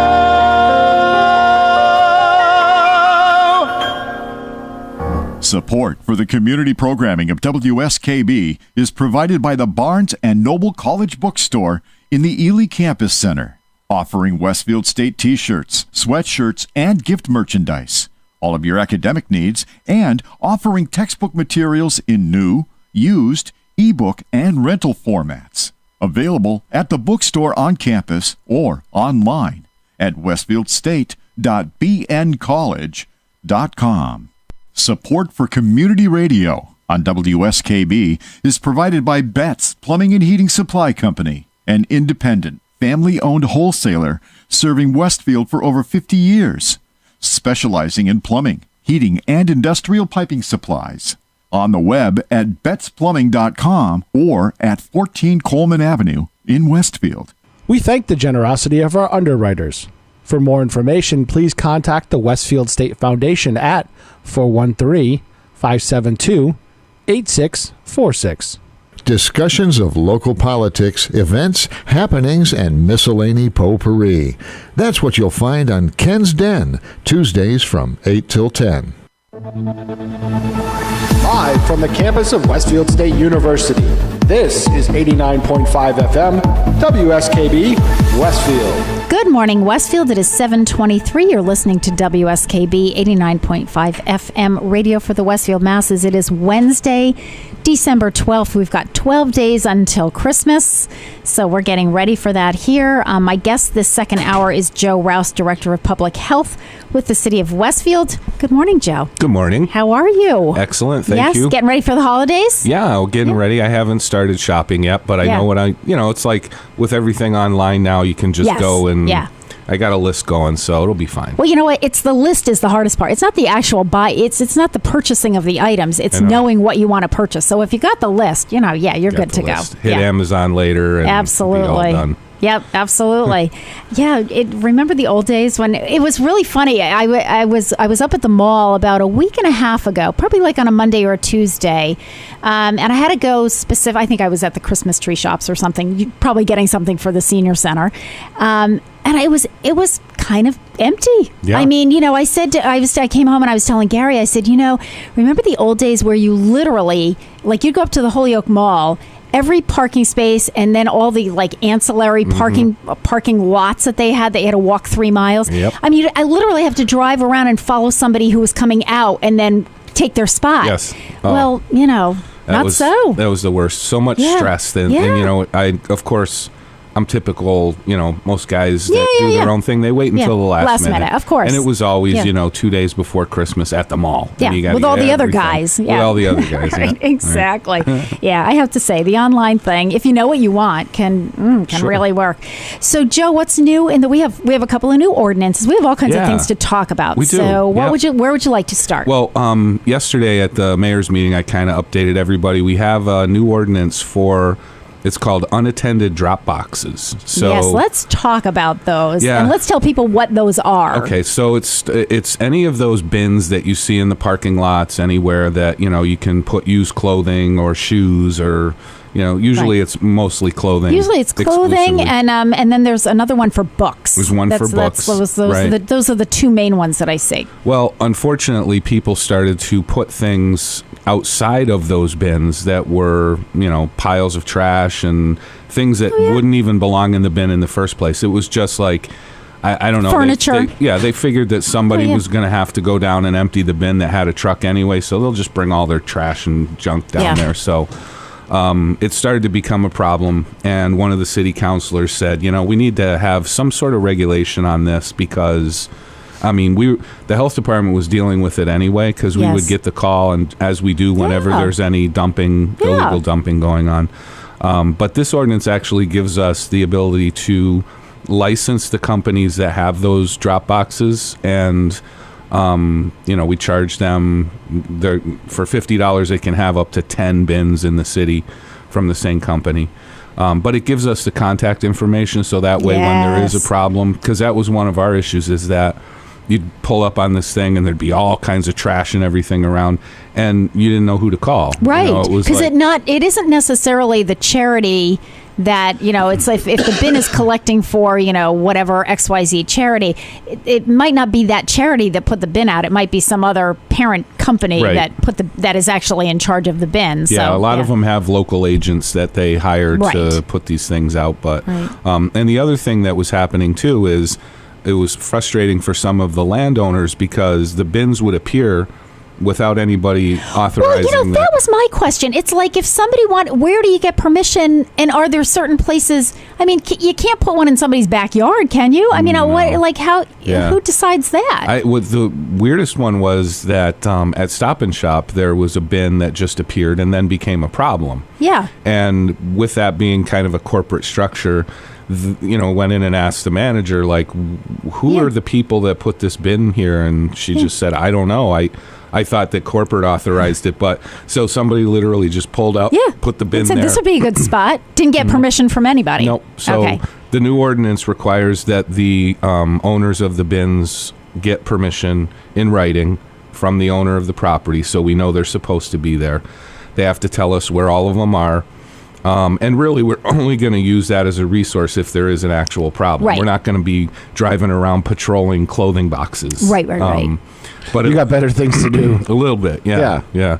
So that's a new one, and I think it's good. I'm glad that the city council... Well, and however, if as a citizen, like if I go to Stop and Shop and I see, or wherever, it doesn't matter where, and I see one of these bins and it's, vomiting stuff all over the place, I can now call the health department, right? And say, listen, there's just stuff all over here. as you said yesterday, why people would think you could fit a dining room table inside of a bin. Why would you bring that? But people do. They bring furniture. You see lamps and you see end tables and overstuffed chairs, and it's like, no, that's not going to fit in a bin. And I think they think, well, whoever is collecting for this charity, they'll want this too. They'll want this TV that doesn't work anymore. No. Okay, so people can do that. Citizens can. You don't have to be a police officer to call the health department and say this is a mess. No. All right. The more eyes we have out there, the better. So right, and they could be issued a fine. Is that what the deal is? Yeah, there's a fine structure. Yeah. If we don't get an immediate response, and it starts to be a problem overall. And then ultimately, there's we could just revoke their license. We have to actually issue them a license. Okay. If there's enough violations and cause, then we would just take the license back and say you're not allowed to have them anymore. Is there any limit, Joe, in the ordinance as to how many of these the city would accommodate? Not overall. Okay. Wasn't sure. I mean, I know per company or whatever it's 10, but I'm thinking, do we have a limit of a total of 100 or 50 or not whatever? Yet, but not yet. Okay. Maybe if it starts to become more of a thing, we might do that. But I think if anything, it's going to cause some companies to pull away from Westfield. And, I would think so as well. Only leave the more local, legit ones here. The legitimate ones, absolutely. Yep. Okay, so that ordinance just got passed. That's all signed. I think it was passed back in August, but now it goes into effect on January 1st. Oh, okay. Yep. Okay, so it's the effectiveness. All right. And then you mentioned there was another ordinance as well? Yeah, they also did an outdoor dining ordinance because some of the places in Westfield want to have outdoor seating in an area that, is not necessarily their own property. Okay. So sidewalk seating. City property. Yeah, city property, right. Yeah, so they used to be the restaurant would have to get permission for like a sidewalk permit or something from DPW. Okay. And now they just made the ordinance so that not only is there, obviously getting permission to use a city space, but also the regulations so it doesn't morph into something out of control. Right. Like we're just spreading, because I could see this. Oh yeah, we do a great lunch business now and it's growing and growing and growing. So we'll just kind of head in either direction on the sidewalk. Right. You know what I mean? When you're confined to a building, there's only so much space within the walls of the building. But once you get outside, it's like, well, we can just add another table there, and if we go down south on this street and or north on this street, I can see where that could. The city is really in favor of that type of operation. Yeah. So, but they just wanted to make sure for the safety of everybody. Right. Rules uniform. Yes. Right, and so you're limited for. First of all, it's a seasonal license, so you can't just do it all year. You have to. Why anybody would want to sit out there and have their, cup of coffee in like today? Yeah, right. Yeah. Well, it's not bad out today. Actually, I was surprised, but the. The whole entire area can't be bigger than X. It can't be close to sidewalks and fire hydrants and things like that. Yeah. So can't be obstacle to anything. Everything has to be temporary and easily removable. So they can't just go set up heavy equipment out there. Well, you think, we have a tornado warning or something. It's like you want to be able to, bring stuff inside so we don't have chairs blowing around on Elm Street. Yep. So, yep. And then there's also other regulations like, depending on whether they want to serve alcohol in that area, then it has to go through the ABCC and the license. Oh, yeah, that's a whole other ballgame. Yeah. But there's regulations with that. But mostly it's just people who want to offer outdoor seating, not the alcohol part of it. Right. But just, people like to sit outside apparently and eat. And Okay. Yeah. So we're gonna do that, but everybody's gonna be operating under the same rules. Right. And I think for the residents of the city, because I know I run into this every single day at the senior center, our primary focus is safety. It's because as you said, if you set up kind of this obstacle course thing where somebody's just walking down the sidewalk to get from point A to point B, and now they have to go through tables and chairs and whatever.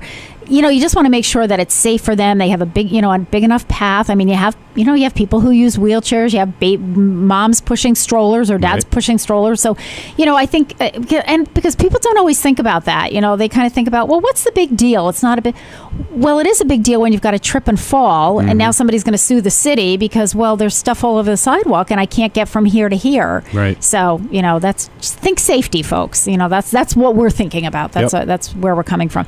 And now that ordinance ordinance, Joe, does that go into effect like in 2019, or has that already gone into effect? Well, it'll go into effect, I think, as of April 1st spring, was when they decided the season for outdoor dining could start. Okay, right. So they're determining when that would be, so you can't do it before. And there is a separate application and a license issued for it, but there is no charge for it. The council didn't want to make it more of a hardship for somebody. So and we're actually, it kind of just landed in our lap. Voluntarily. I said, sure, we'll take it. I mean, we're there doing restaurant inspections anyway. Yes.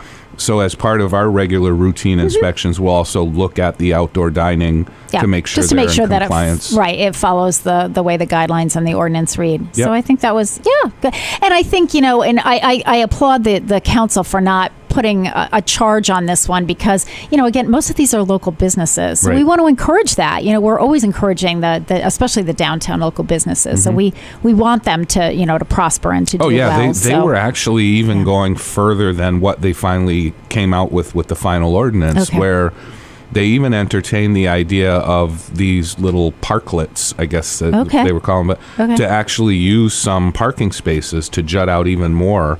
And then put like a little fence around and everything. And some cities do that. Yep. But then, of course, parking being such a premium in Westfield, it kind of it's already scaled an issue, that back.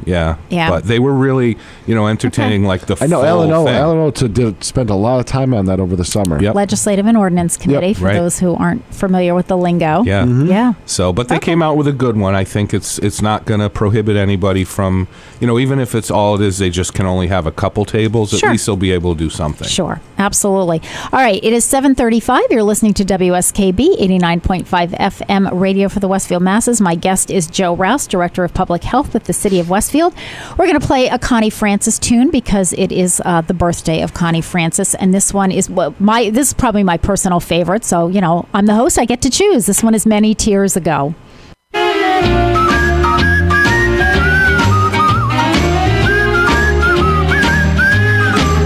They said your cheating heart will make me cry, and like a fool I gave it a try.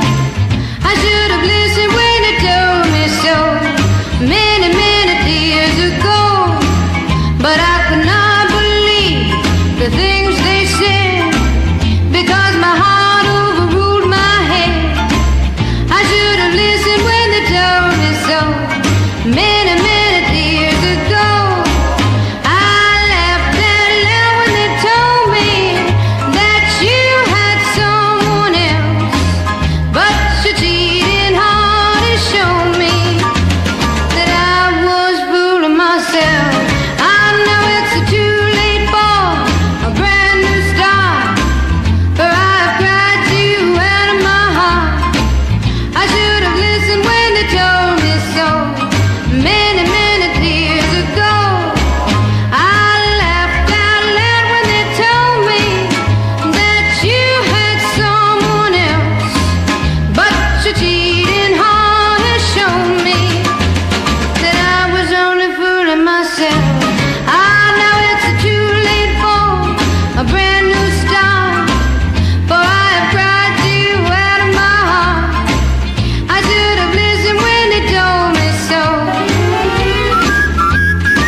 Support for the community programming of WSKB is provided by Westfield Bank. For more than 160 years, Westfield Bank has been an important community presence and commercial leader in the Pioneer Valley.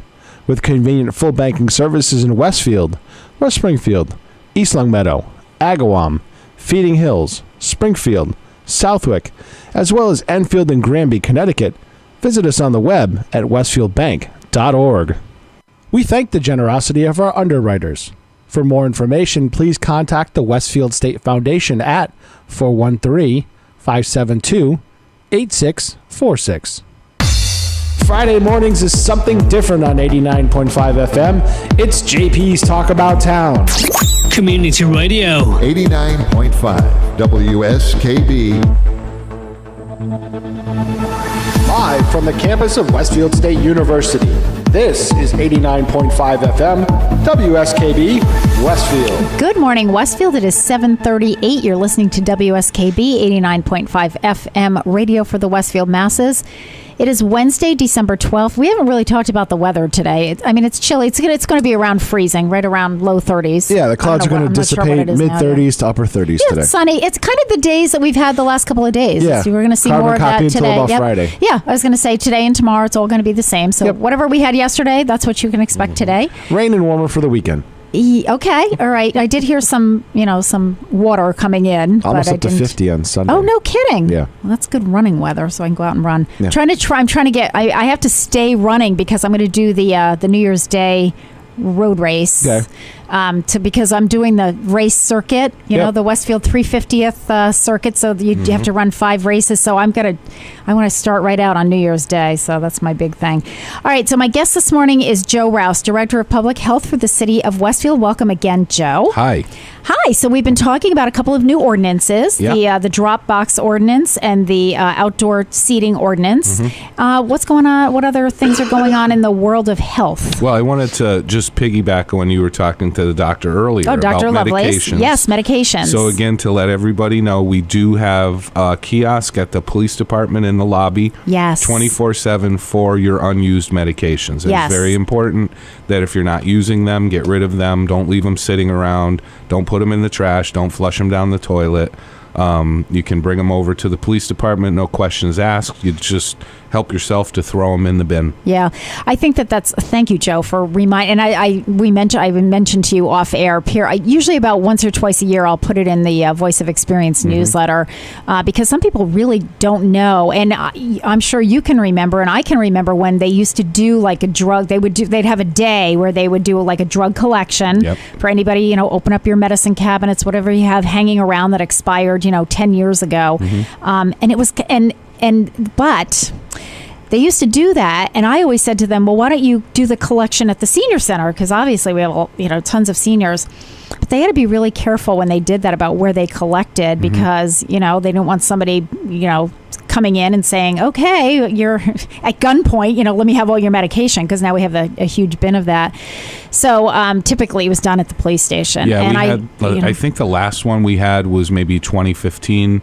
That sounds about right. 2014, 2015, and it was in the parking lot of the police station. Yes, yeah, because it had to be very well monitored. Yeah, and that I think was the first year we had the kiosk, but we were just trying to, and you wouldn't believe the bags. Oh, yeah. Bags of stuff absolutely. People would show up with. Yep.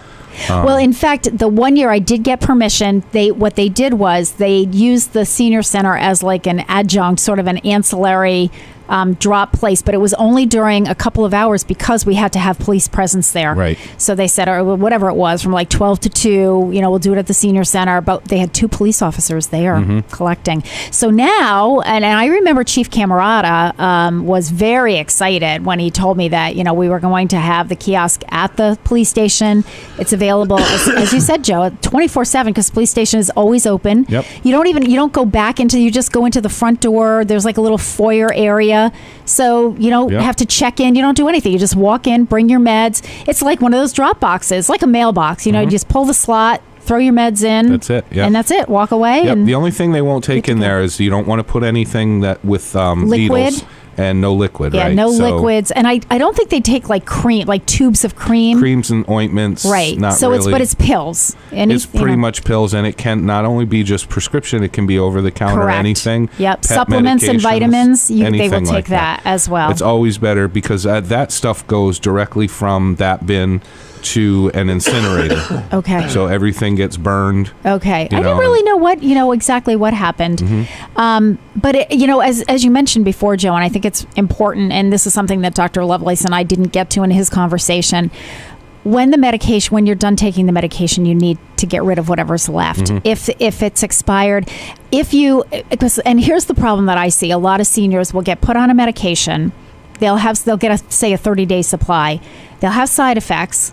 Call the doctor. The doctor will say, okay, stop taking that medication. We have to switch it. We'll put you on something else. Well, the problem is that the medication that they stopped taking, that they now have 28 days left of, ends up in the medicine cabinet. And sometimes the bigger problem is when the neighbor says, oh, my doctor put me on a blood pressure medication. I really can't afford it. And now this neighbor says, oh, I have I have these pills that I didn't use. This is a blood pressure medication. You don't have to pay anything. I'll give you this. That is so dangerous. But I got to tell you, you think it doesn't happen? It happens all the time. I'm sure. All the time. Yep. So please. And the other thing too, of course, is, I can remember as a kid, you're always worried about, your grandchildren getting a hold of your medication. Oh, look at this pretty pink pill. It looks like my Flintstones vitamin pill, or it looks like Pez, and my brother did that. My brother took my grandmother's blood pressure medication. Scary. And getting your stomach pumped when you're a kid is not you don't want that to happen. So, as you said, Joe, available 24/7. Yep. Bring them down, throw them in, no questions asked, whatever. And then the other thing that I wanted you to mention too was what you have located at City Hall, because as you said, you can't put needles in the medication one. That's just for medicines. Yep. But for those who need a place for a needle repository, where do they get that? So outside on the second floor of City Hall, right outside of the health department, we have a Sharps kiosk, and that is so you can bring in all of your needles, anything, even is that EpiPens. Like for EpiPens, and I'm thinking like diabetic, like for when you have to check your glucose. Do you have to do? Yep. Yeah. Okay. Yep. So we get a lot of people that come in and use that. In fact, we the capacity of that kiosk is relatively small. Okay. And so sometimes I actually have to transfer stuff out of there. We only get collected every other week, but it is there for anybody who needs it, and also. It's preferable if everything's in a Sharps container when you drop it off. Yes. But it can be in any sort of puncture-resistant bottle, like an old laundry detergent bottle. Just put the cap on. You don't have to tape it. Again, all that stuff goes. Medical company comes out and picks it up, and then it gets burned. Everything gets burned. So all we're trying to do is prevent anybody from getting stuck. Yes. And also, most importantly, and it is a mass general law that you're not allowed to dispose of Sharps in your regular trash. Yeah, you don't want to do that. There were too many instances of people that actually work with trash. Yeah. Getting stuck with needles that God knows what they have on them. Yeah.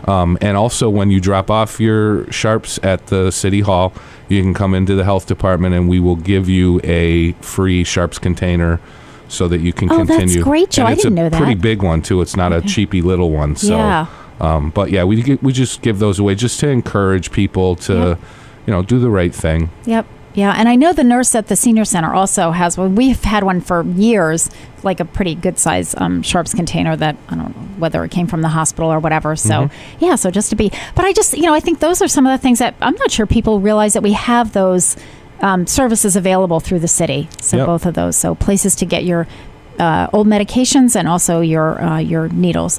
It is 7:46. You're listening to WSKB 89.5 FM radio for the Westfield Masses. We're going to take our final quarter break here. And again, this is in honor of the late Frank Sinatra, his birthday. This is the duet he did with his daughter, Nancy, called Something Stupid, one of my favorites.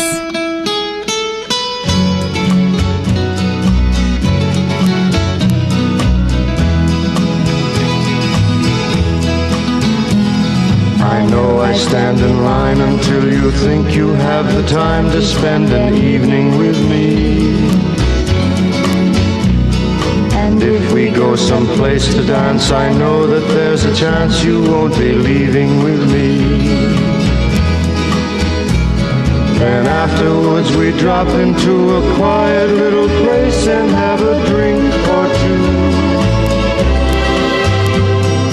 Then I go and spoil it all by saying something stupid like I love you. I can see it in your eyes that you despise the same old lies you heard the night before. And though it's just a line to you, for me it's true and never seemed so right before. Practice every day to find some clever lines to say to make the meaning come true. But then I think I'll wait until the evening gets late and I'm alone with you. time is right, your perfume fills my head. The stars get red and oh, the night's so blue. And then I go and spoil it all by saying something stupid like I love you.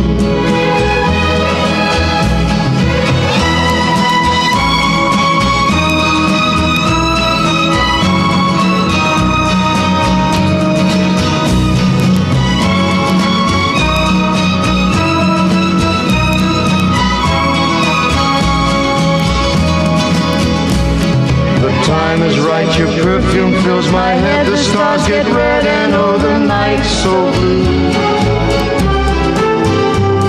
And then I go and spoil it all by saying something stupid like I love you. I love you. I love you. I love you. Support for the community programming of WSKB is provided by Commercial Distributing Company of Westfield. Now in its third generation of family ownership, Commercial is one of the premier beverage distributors of Western Massachusetts. The Plasek family and the staff of Commercial Distributing wishes you good times throughout the year and urges you to drink responsibly.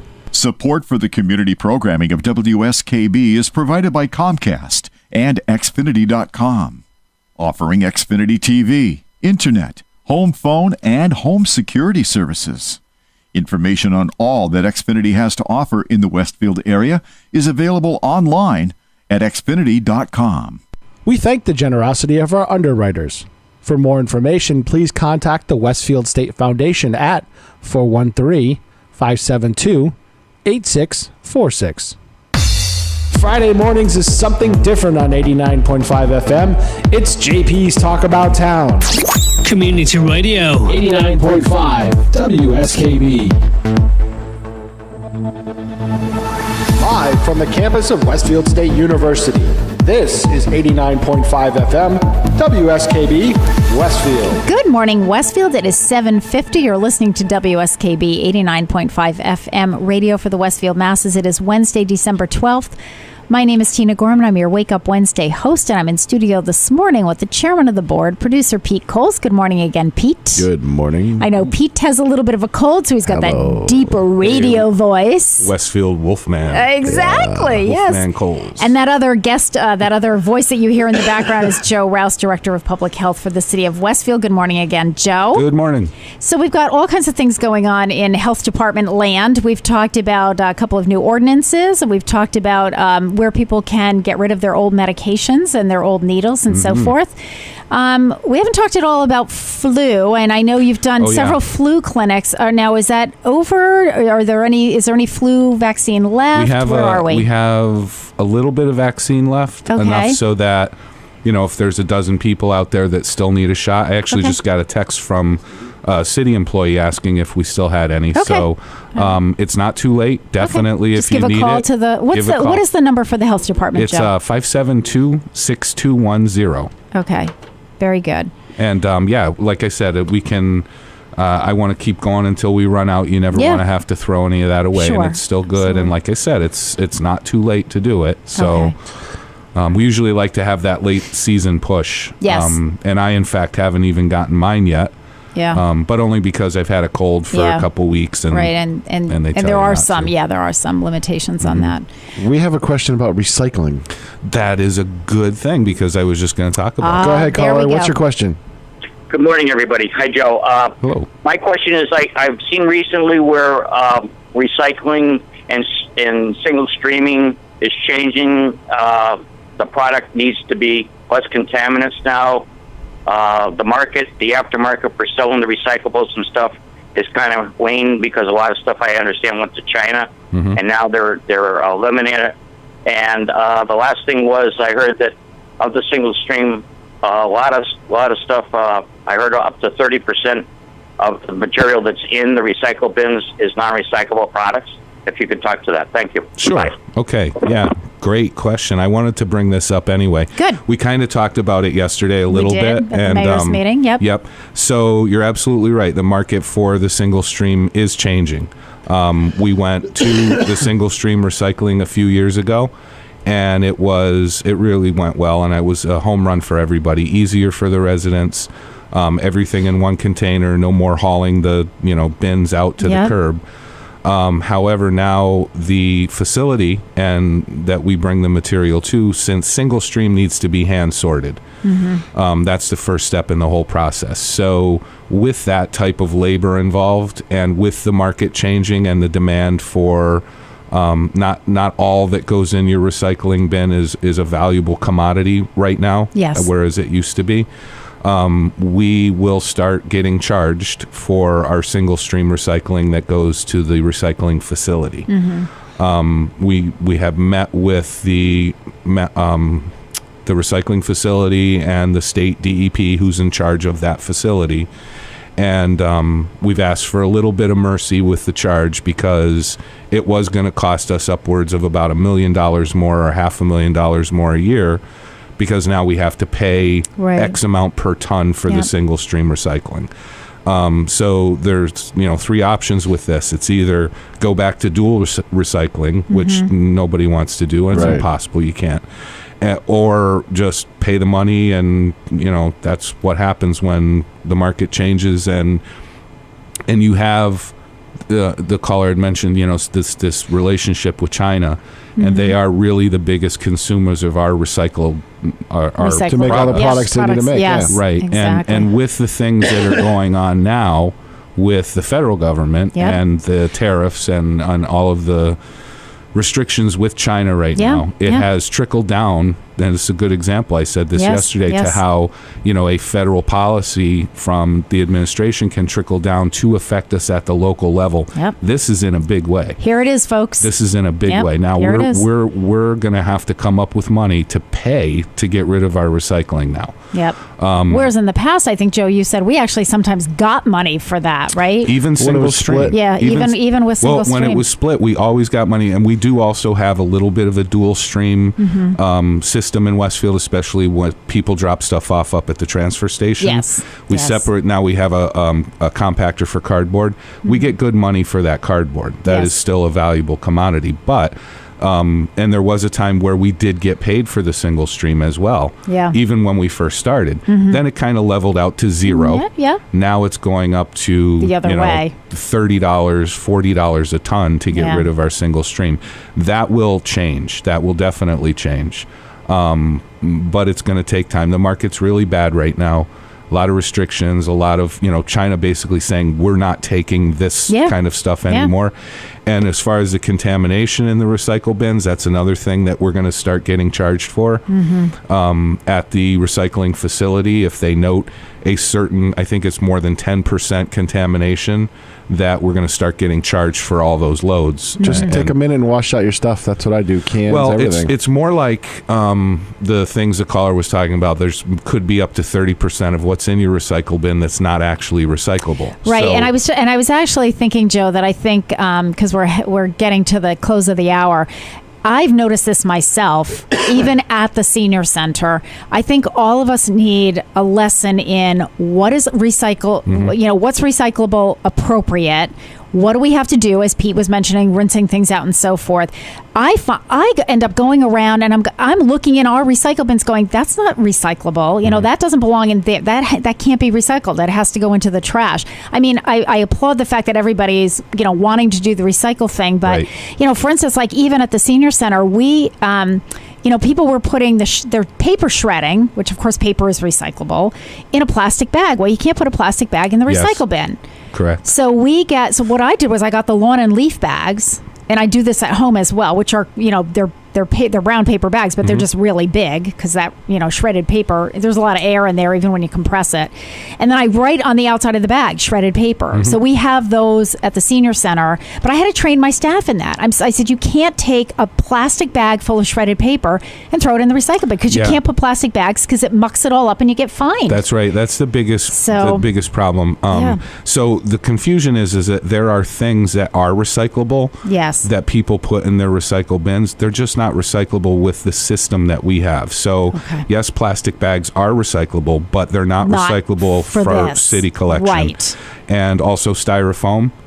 We do have a place up at the transfer station where people can bring bulk styrofoam from packing. Yes, sure, exactly. Yeah. And we do recycle that. However, that styrofoam can't go in your curbside container, right? Because it's not recyclable at the facility that it goes to. So they have to pick that out. That's a huge contaminant because those bulky styrofoam things take up a lot of space. Yes. In your container. Yeah. So I think what I would like to do, Joe, as we kind of close out this one, is put that on the agenda for January to really do a session, an educational session on what we can recycle, because I really feel like we need to start educating the public on what can go into our recycle bins at the curbside. Mm-hmm. What would you have to take to the transfer station? How, what has to be washed out? All of those things. So I know we did it when we first went to the single stream system, but I think it's time to revisit that. Things have changed, definitely. Yeah. And the state just came out with a recycling IQ kit that we're supposed to disseminate to the residents. I like it. So that'll help. Yeah, that'll be great, because I find myself sometimes, standing there with an item going, now, can I put this in the recycle bin? I mean, I think I can. It looks like it would, it fits the criteria, but I don't know. So we'll cover that in January. Good. I think I think that'll be a great topic. And if anybody in the meantime wants to know specifically whether something can go in to their curbside bin, go to the Springfield MRF. Isn't there a link off your website? There is a link off our website. Okay. So the link. So the easiest thing to do then is to go to thecityofwestfield.org, get into the under departments, public health, Department of Health, and then the link to the recycle. Yeah, the Springfield MRF. MRF. Okay. All right. Very good. It is 7:59. You're listening to WSKB 89.5 FM radio for the Westfield Masses. So I want to give you a little preview. Tomorrow on Patrick Berry's show, he will have Alex Dixon from MGM, which that ought to be an interesting interview, to kind of talk about where the casino is at this stage of the game. It is 8:00. Joe, I want to thank you for coming on this morning. We covered we always get a lot of good information out there and cover a lot of stuff through the health department. Pete, I hope your cold is better. Everybody, remember, you got 12 days of shopping till Christmas. We have a couple of bazaars and craft fairs. One at the Arbors on Saturday from 10 to 3, and one at Armbrook Village on the north end from 10 to 3. So come out there and support our local senior living, and we will see you next week on the radio. Stay healthy, my friends.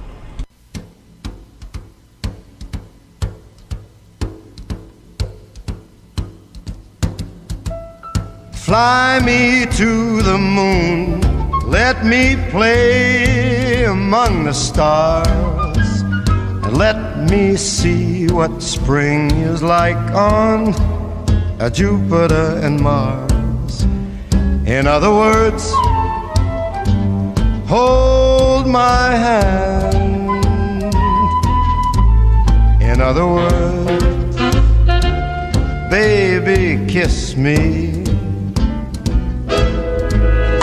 Fill my heart with song and let me sing forevermore.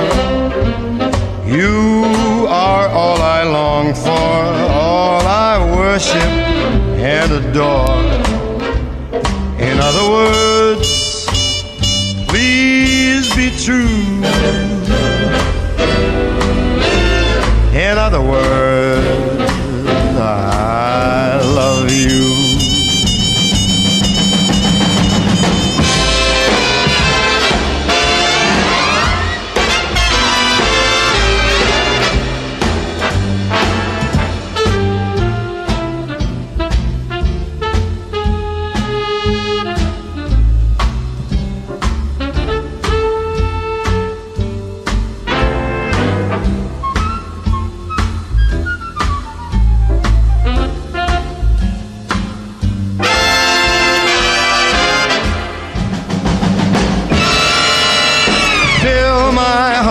Song, let me sing forevermore.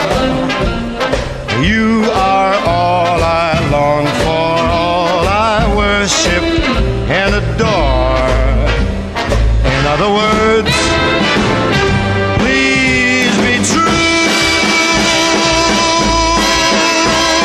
In other words,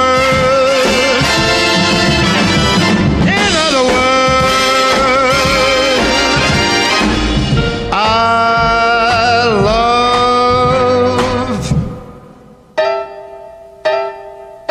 You